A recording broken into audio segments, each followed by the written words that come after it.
Alright, what's up everybody? It's Lids, and we are back for some more Pyre, and last time we had a very, very close fight in which we had Sir Gilman face off against his former, I guess, ally, you could say? His officer, Sir Deluge, and just barely snuck away with the victory there. We did also get Volfred to volunteer, I guess you could say volunteer, but start to participate in the rites. So I did a little bit of practicing with him, and he plays very, very differently. Totally different style that is kind of the opposite of what we normally tend to do. So it's going to be tough to work him into the rotation, but we're going to see if we can squeeze him in at some point. But anyways, after that heated exchange with his former officer, let's see what Sir Gilman has to say about things. Sir Gilman is in a contemplative mood. He's been rather quiet, at least more than usual, ever since his confrontation with Sir Deluge. He notices you there and slides forth in a solemn manner. This night, he knows what he shall do now. When all of this is over, Master Vids. We Worm Knights, we all are born and raised to prove ourselves superior to all other billions of our kind, to lead our lives, however short. From the moment we shove past our wormling brethren in their egg sacs, to the very end, we are conditioned to excel, to prevail at all costs.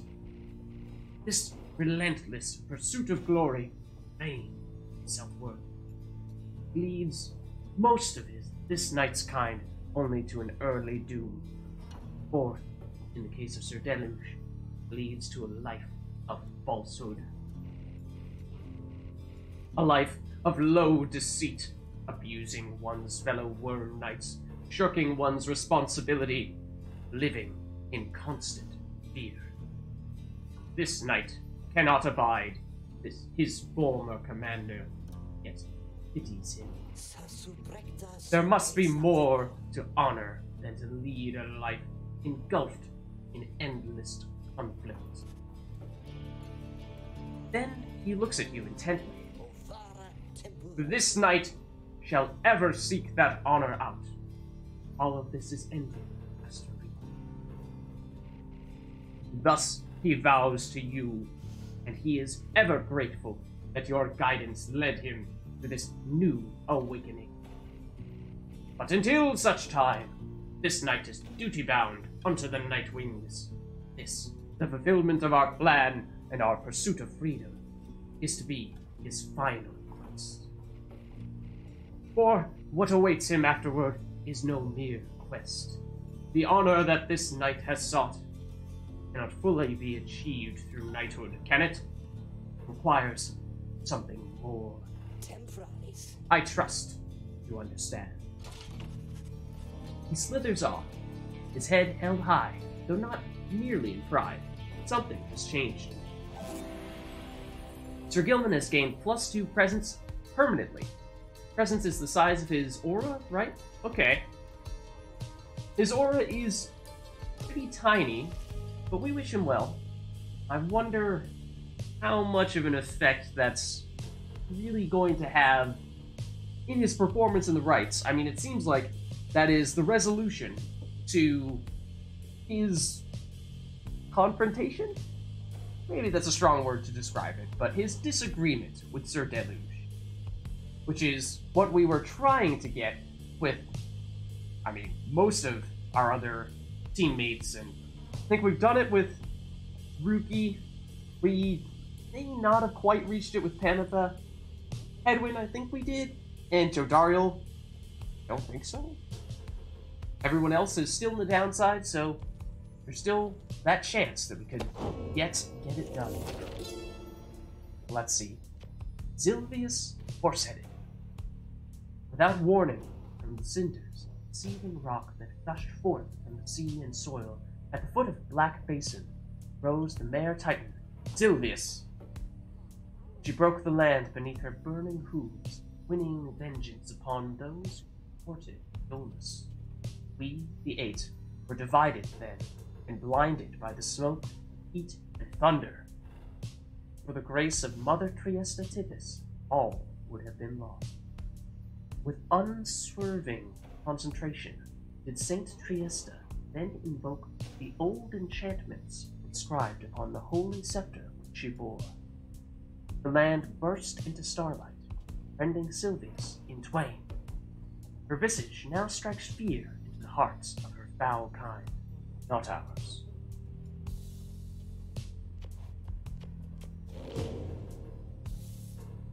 There's more. More about the Titans, maybe? Oh, the Pyre Hearts, of course. Pyre Hearts all follow in the path forged by the Underking Oars, whose many mighty deeds exceed the smallest stature that somehow contained him. His is the most spirited triumvirate, their courage unfaltering, their hearts full. They live always with vigor, and perhaps they die with it as well. They are the Underking's own kind, as at home above the sea as in it, never ceasing, ever longing, as they do, for something more. The Underking chose wisely for these qualities, and teaches life devoid of passion is a life devoid of life itself. That burning passion is the fuel that drives the Pyre Hearts, and in turn, us all. Yeah, so it seems like we've sort of seen a common trend here where each of the triumvirates was created in the name of a given scribe and had certain characteristics that they were supposed to embody. But it seems like every time we've read those characteristics that the current members of said triumvirate no longer demonstrate those qualities. In this case, we have Sir Deluge, who is largely considered a coward and not this passionate, bold adventurer as this would suggest. Whereas Sir Gilman, the one that has disbanded from that group and has since joined us to represent the Worms, he, very much so, does embody those characteristics. That's it. Alright, so off we go to continue our journey. And I think, if I remember correctly, we were off face against the Fates, and I mean, last time we did not actually face the Fates, so we'll have to see. We're in for a surprise again this go-round. Your flight takes you near to where you've reached past Stormwall, into Deathless Tempest. With the climate in the downside intensifying, wonder if the storm has spilled forth from its confines and started to ravage other regions of the land. I mean, it seems like that. I mean, we were just in an area that was supposed to be all fiery and lava-y, and it's covered in snow. So if it can do that there, I would think it can do that anywhere.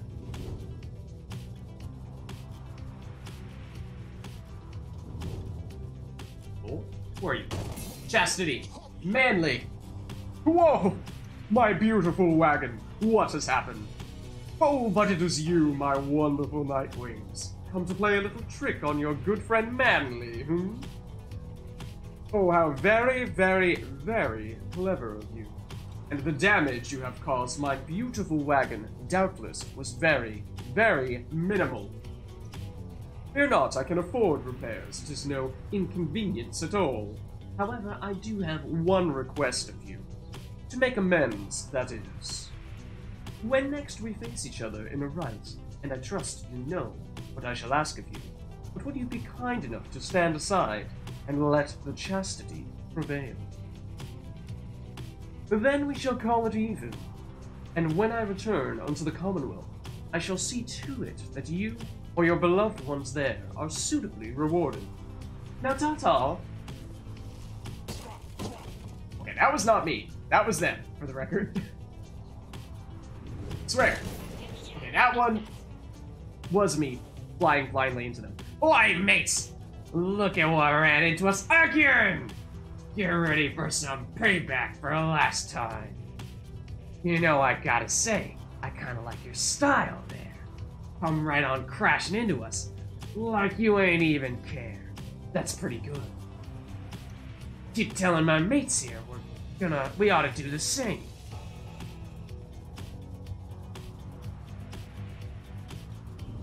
Oh?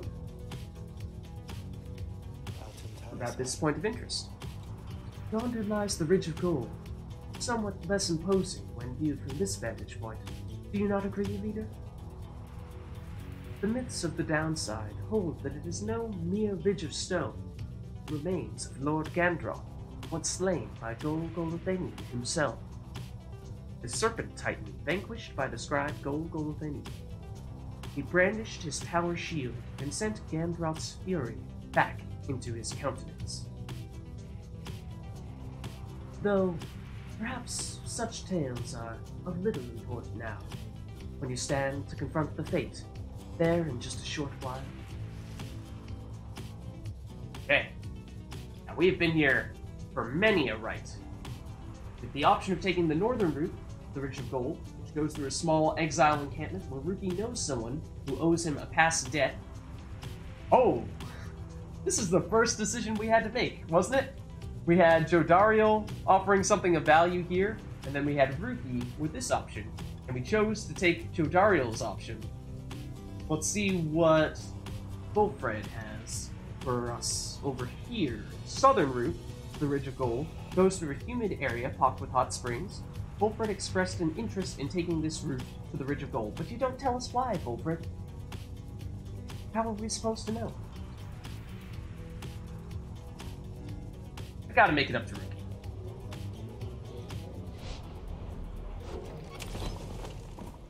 Collect on old favors. I mean, I would suspect this means that we will probably make a little bit of profit off of this. Whereas, I mean, who knows what Wilfred would have given us on the other end. But you follow Ruki into an inconspicuous-looking locale somewhere in the untamed reaches of Hollow. He soon procures something from a hidden stash. Alright, chum. We got what we came for. No funny business, just the way I like it. You received owed dues, another debt repaid. 80 coins? Not bad. That is certainly enough to get a good talisman. Granted, I don't know how valuable that is at this stage. Let's see what we have in here talked with Ruki about. Ruki is counting the group's supply of soul when he sees you approach. That's the coins. And I mean, we did just get a lot of stuff worth more soul. Due to Ruki here, he rushes right up to you, as per his custom. Hey, chum. I was just seeing what we could pick up from the slug market next chance we get. Been running some numbers here, and by my count, we've made old Falcon Ron richer by 395 souls so far, if you can believe that. He's probably doing pretty well these days, just thanks to us. But I figure we got a decent arrangement going. Hoarding soul ain't gonna do us any good down here, and Ron's merchandise can help us get ahead. Those talismans are weird, right? But they seem to work, especially if you heap some of that Stardust stuff onto them, right? You ought to do that. Been talking about doing that for a while. Say, you don't think it's cheating using that stuff, do you, chum? Well, we haven't been using it thus far, so we haven't cheated yet, even if that is or is not cheating after all. He does not give you the opportunity to answer. Though anyways, that Ron and I, we go way back. Alright. That's, like you don't even know. He and I, well, technically, we knew each other even back before I ended up down here. He was one of my importers, so to speak. Yeah, he and I, we had a good thing going for a while. Sent all sorts of junk downriver to him, and back in the Commonwealth, soul was still worth something to some folk. One day, of course, jig was up for me. You understand. So imagine his surprise when I ran into him. right here on his home turf. You make an effort to imagine Falcon Ron's surprise. Yeah, fine. So Ron didn't shed no tears about me getting thrown down. When I first met him face to face, he just says, "Oh, hey, Mr. Greentail," like he's expecting me or something. Though he did seem pretty miffed at losing me as a supplier. But he got me as a customer. Believe you me, his prices would be 10 times worse, not for Rookie Greentail's premier loyalty discount, taken off the top. Just whatever you do, don't go around asking questions about it. Believe you me, the less we know about our good chum Falcon Ron, better. Anyways, I'm off to chase my tail for a bit, so be seeing you around, chum. He bounds off, out of the wagon. Alright. I mean, we've seen plenty of Falcon Ron. And we will see him again, presumably. He had a bit of a surprise for us last time, where he made our group significantly weaker going into the right, which may have played a part in making it a difficult challenge for us to emerge successful from. But now we have some pretty good goods to sell to him, and hopefully get something good in return. A messenger imp somehow tracks you down in the lush overgrowth of Hillside Prairie and delivers to you recent news and rumors from the other side. Hear of what Pamitha's been up to? Specifically, the imp shares details regarding Pamitha, what became of her since she was liberated at the fall of Solia.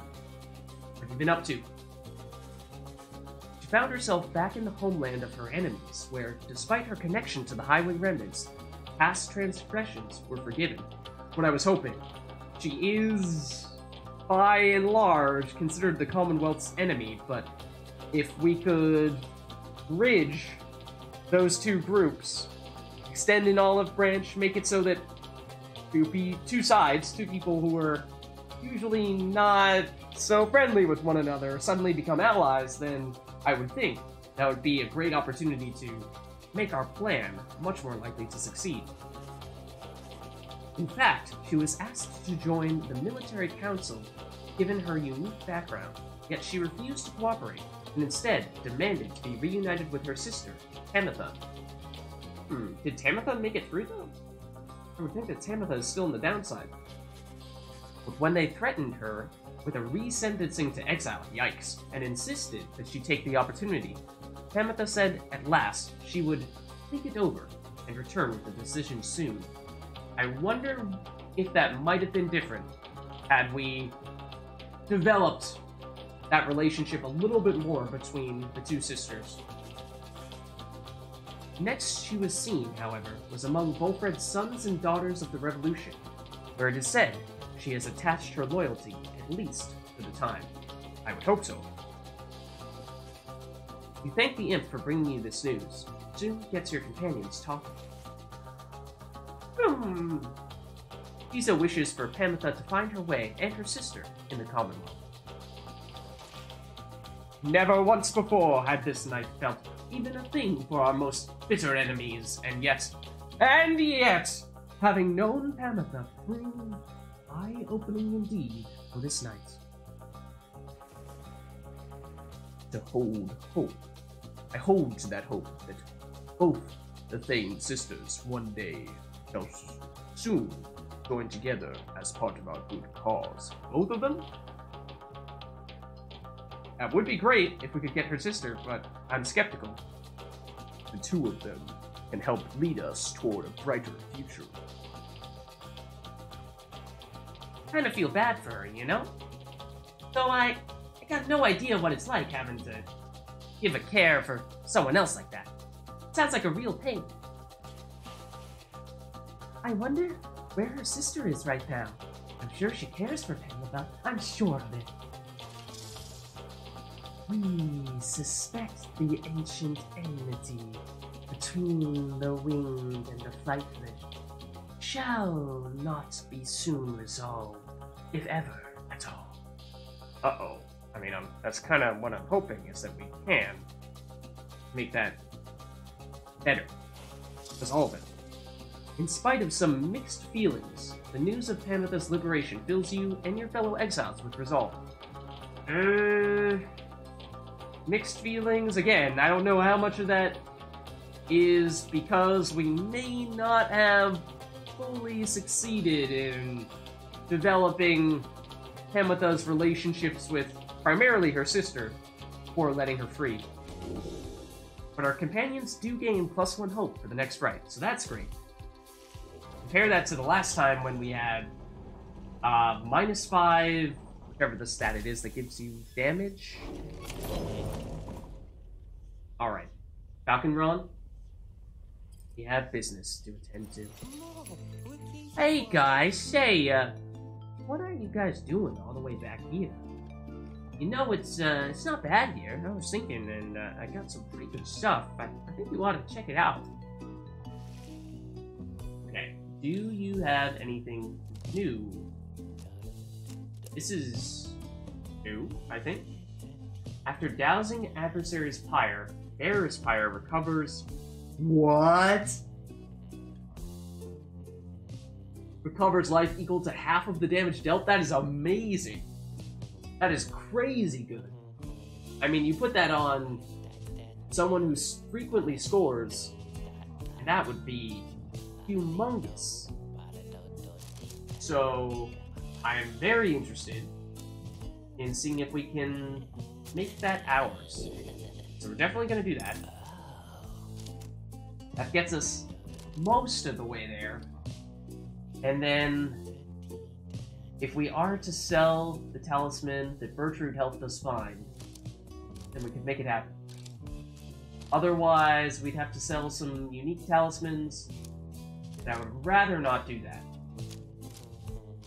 Out of curiosity, it doesn't say what rank talisman that is. I don't know. I'm wondering if we could upgrade it further. My assumption would be that we can't, but either way, I think it is still a very, very solid option. I'm all for it.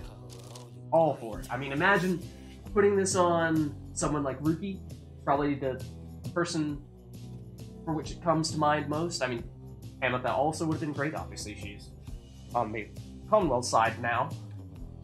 But, granted, that does mean losing a little bit of the speed and other benefits that those people might be getting from using other talismans, like the +2 to everything and infinite stamina if someone else has that type of talisman that we've been using a lot, particularly for Ruki. But this might be worth using instead. We'll have to see. You guys take care, okay? And thanks for doing business. Yeah, so I think, at least as an option, as an arrow in our quiver, that seems like a great, great talisman to have. You and the others are busying yourselves for the commencement of the rite this evening when you notice Tay behaving strangely, more than usual.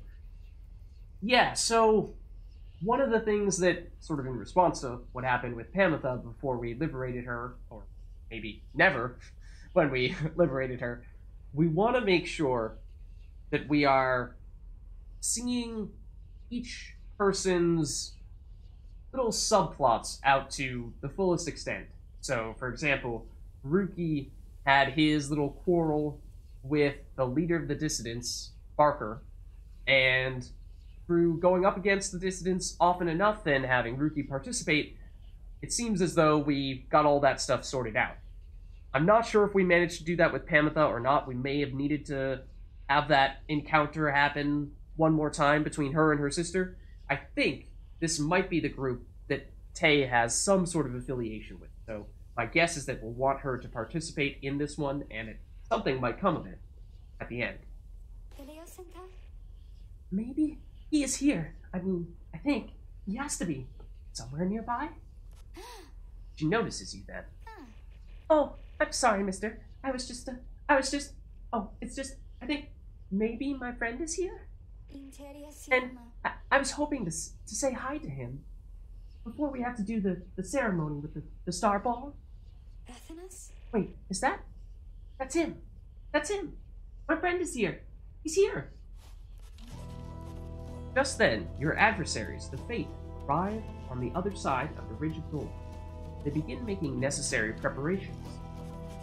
Tay rushes over to them before anyone can stop her, even as the stars above start shining through the darkness.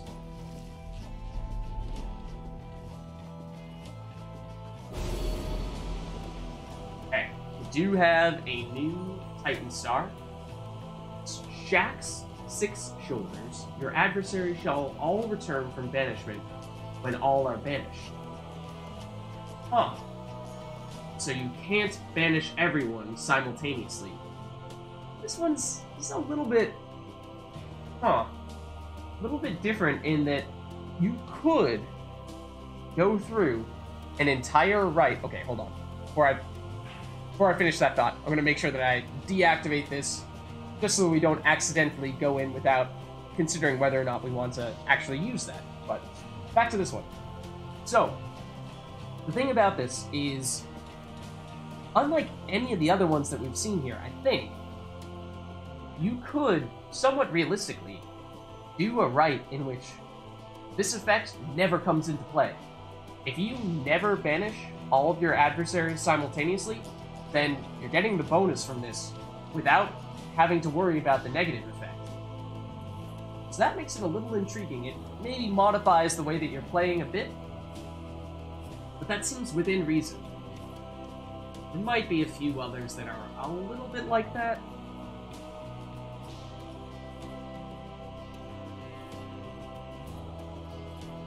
Or not.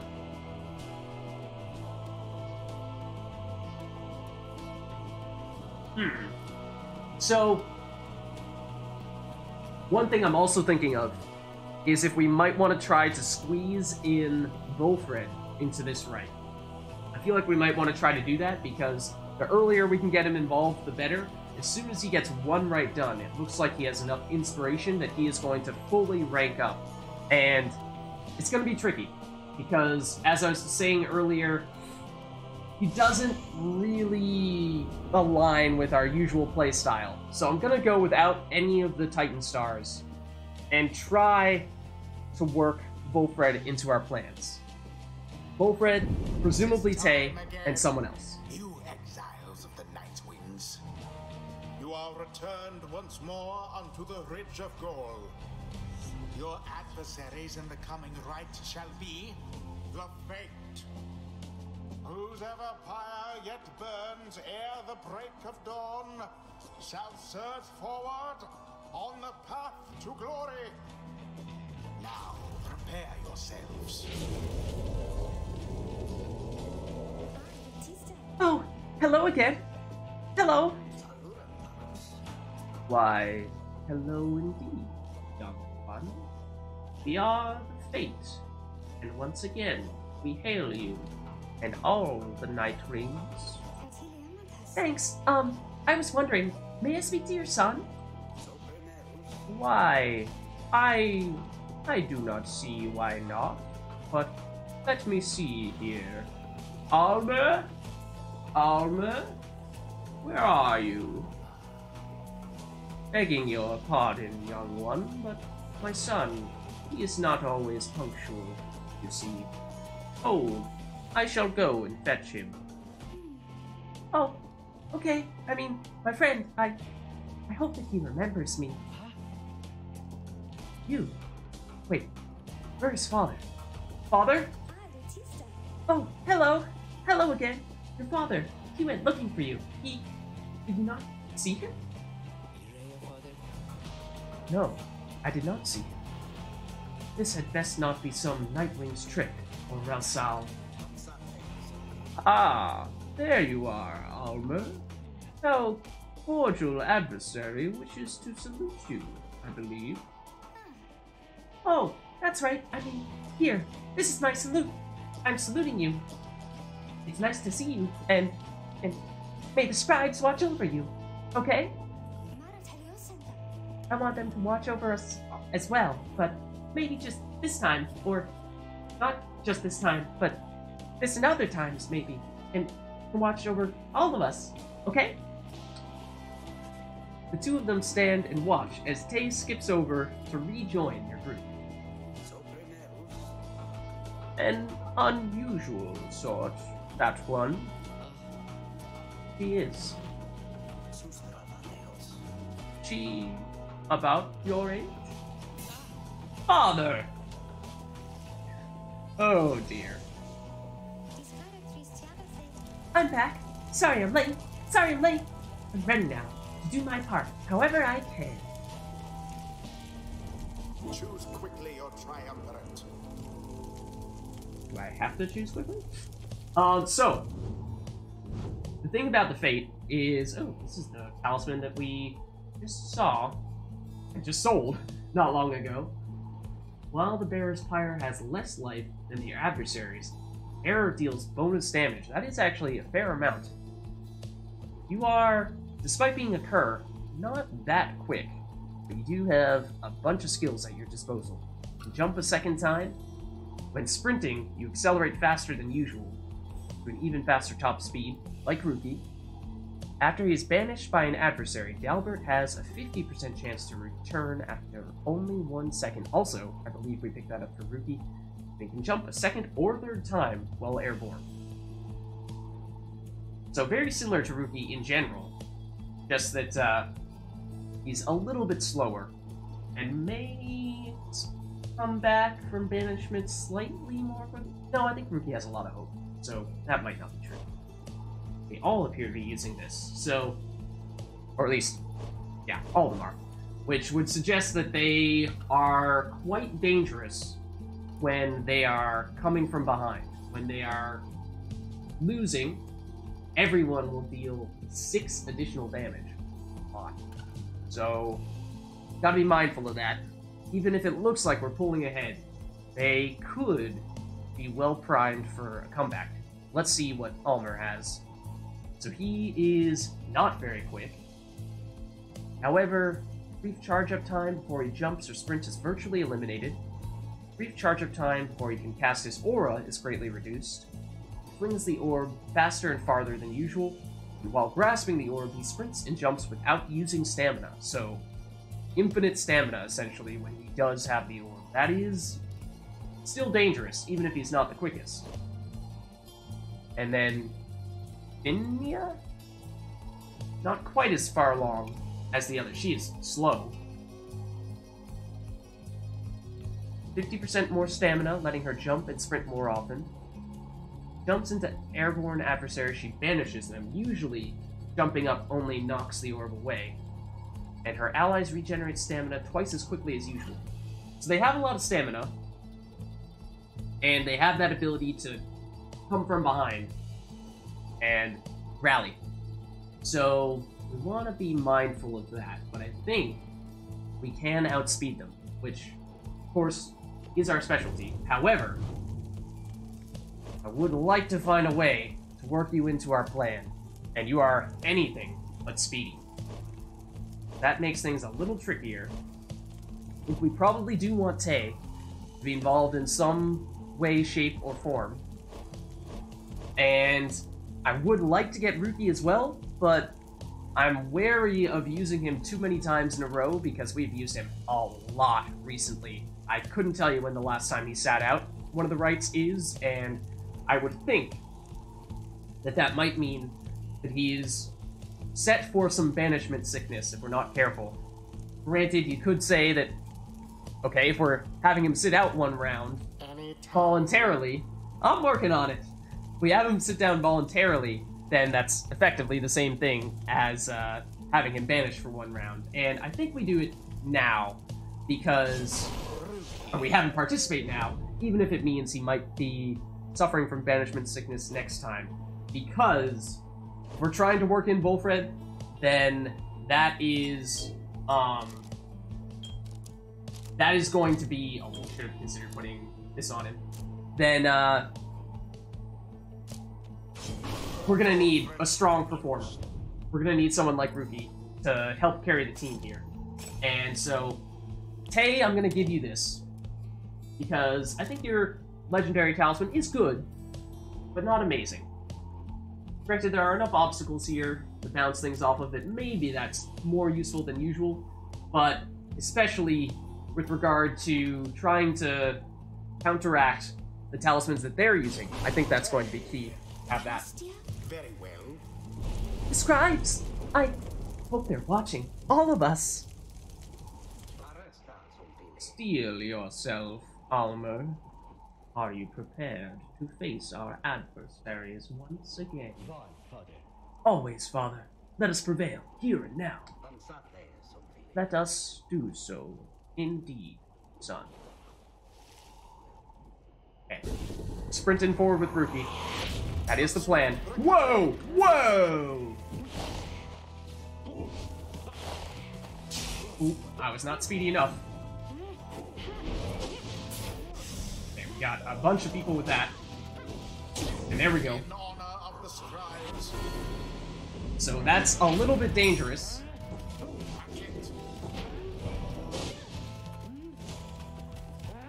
A little bit dangerous because when we take the lead, they deal more damage. What are you doing, you? Put your mask back on.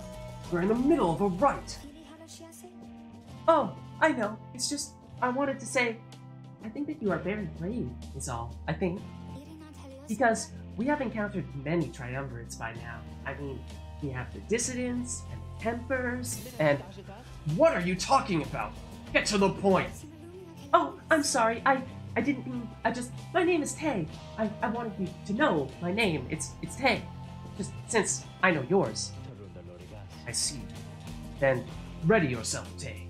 We shall not hold back. Such a struggle it must be for poor old Dalbert and his witless son.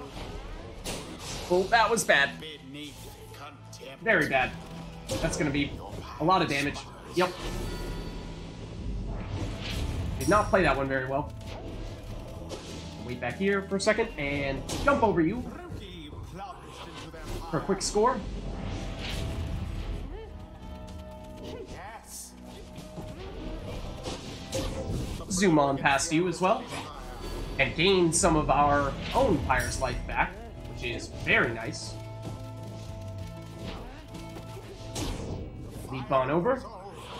No problem. One more hit. We should be good. Oh, that's not what I meant to do. Uh-oh. This is gonna be tough. Fortunately, managed to do that. Here is Volfred, and he is painfully slow, as you are now seeing. Oh, my bad.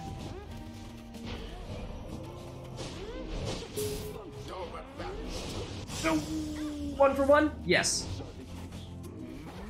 Oh, nope. Couldn't stop him, though. Right, we still have a lot of wiggle room, but let's be careful here. Can't lose our composure. But, that's it.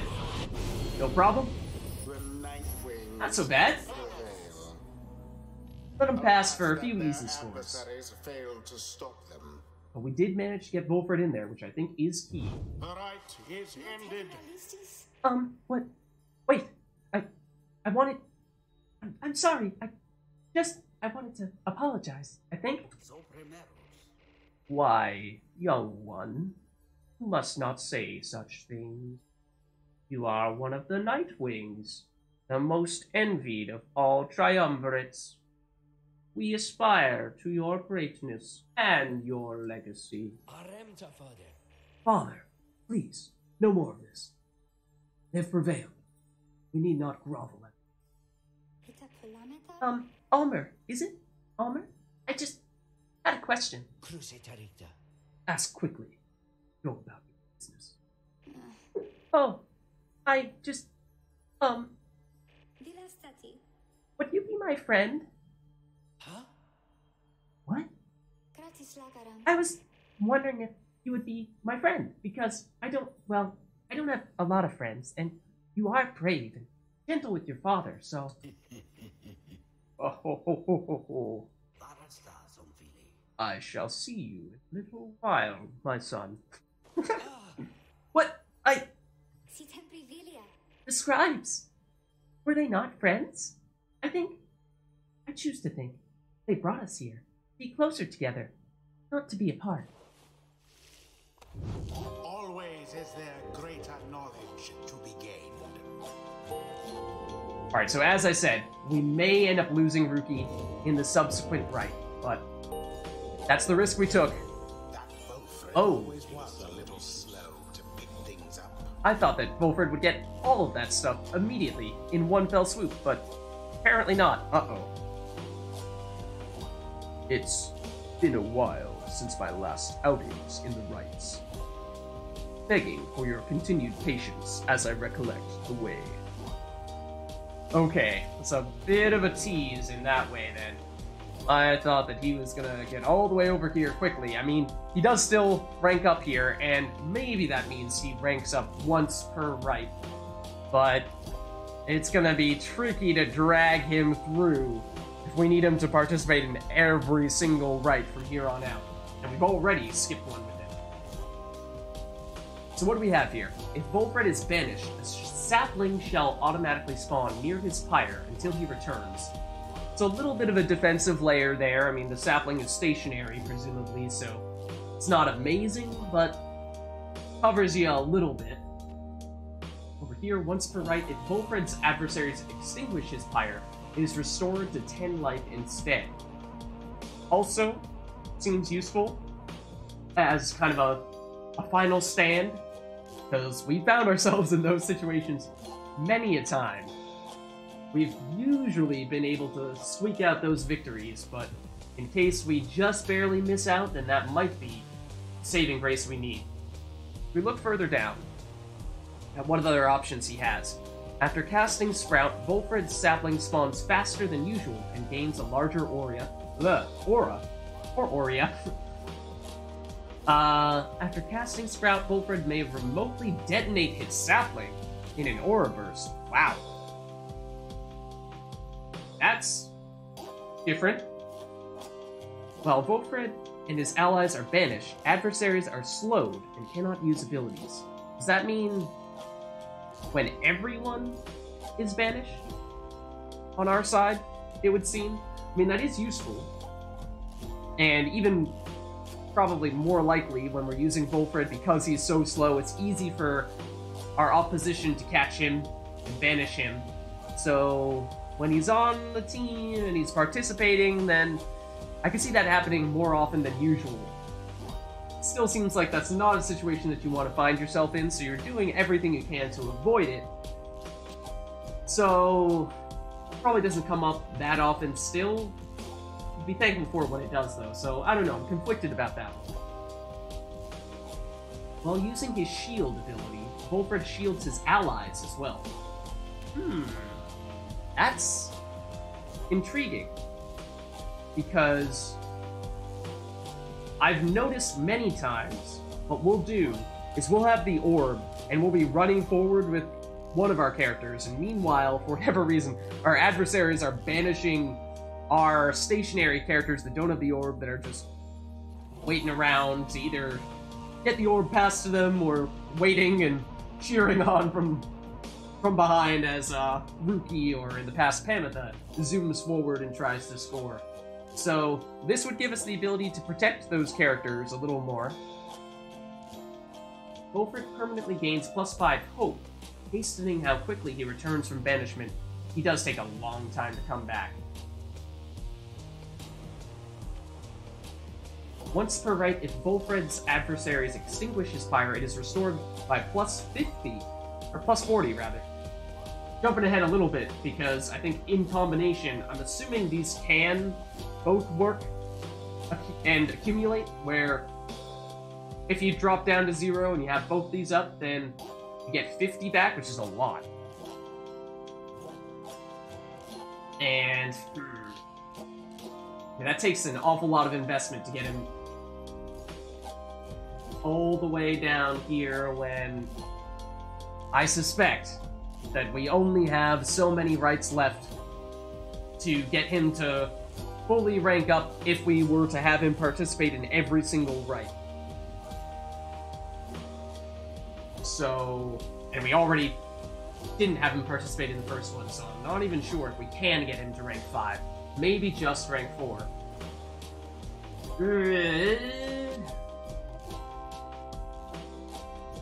I don't know.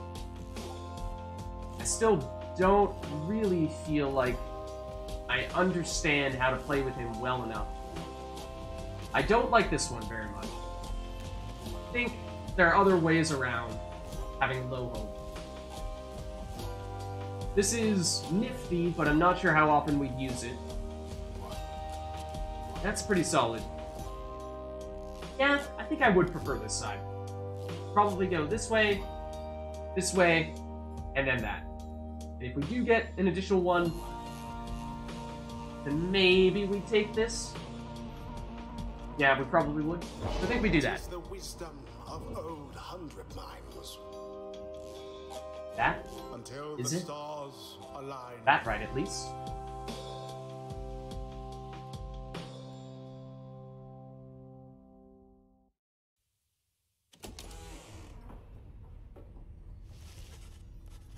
After you thwarted the fate with aplomb, there's little time for you to rest as yet.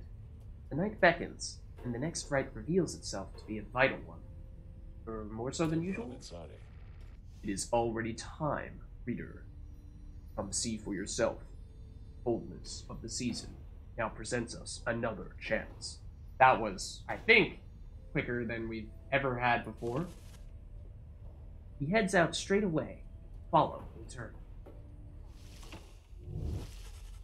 Indeed, among the remaining stars, you see one with which you are familiar now burns ever brightly. Path to freedom is laid before you. Let's pursue it. Happened more quickly than I thought it would. There it is. Let's take a look at Volfred's planner quickly, because we're all the way up to 59%, and it looks like we are set to go against the Essence, which are all the flying triumvirates, or members of the triumvirate, the people that include Tamitha's sister, Tamitha. And, well, without a flying character of our own, I mean, okay, we do still have Tizo, but without Tamitha, it's going to be tricky to outdo them. So, yeah, that's okay. We have that. We have that to look forward to. It's going to be a struggle. I think it's going to be tough. They aren't necessarily the quickest. They are mobile. They are able to fly over very easily obstacles, our own characters, and it's going to be tough. Already are the Nightwing summoned back to Mount Elodial. Picture the rites as a wheel broken free from a blackwag. It is turning uncontrollably, and soon shall reach a sudden stop. We should have several chances left for someone to go free. Either us or else our adversaries, but not both. What is at stake each time is further complicated now, I must admit, knowing we have so few opportunities remaining. Those whom we send back into the Commonwealth, should our plan somehow fail, they may look back upon their exile with fondness. Maybe. I don't know, that might be a little bit of a reach. So, returning to the Commonwealth is not inherently a mercy, I don't think. Moreover, there are also those among us whom we count on to prevail in the rites. That's true. So that's the thing, is after having gotten rid of Tamitha, after having liberated her, and now the fourth round, but if we were to, say, try to liberate Ruki this time, who I think is arguably the most deserving at this point, that takes away our two strongest contributors, and at that point, we have slim pickings in terms of who is going to participate in the rites thereafter, so you have to be a little mindful of that. I'm not sure how successful we can be without either of those two to help us as the primary scorers. Yes, we do still have Tay, who's well-rounded and speedy enough that she can score, and Gilman, who's very quick, but a little trickier to maneuver and work with because he has the tiny aura and a lot of momentum when he does sprint. Maybe we can still make that work, but it would be a challenge for sure. Not sure if we're prepared for that at this stage. We need them on the Night Wings just as much as we need them in the Commonwealth. That's the issue. We cannot simply grow our numbers here, given the circumstances. And so, who stays, who goes? These choices affect us all. No pressure there, my boy. You know you're putting the pressure on. Now, I don't know about you, but I shall go and take my leave for now. Let's set forth again at daybreak. Alright, so we have successfully overcome the fate, and rather quickly, we are headed back toward the Ball of Solium for what will be our 4th chance at liberating one of our exiles, one of our teammates.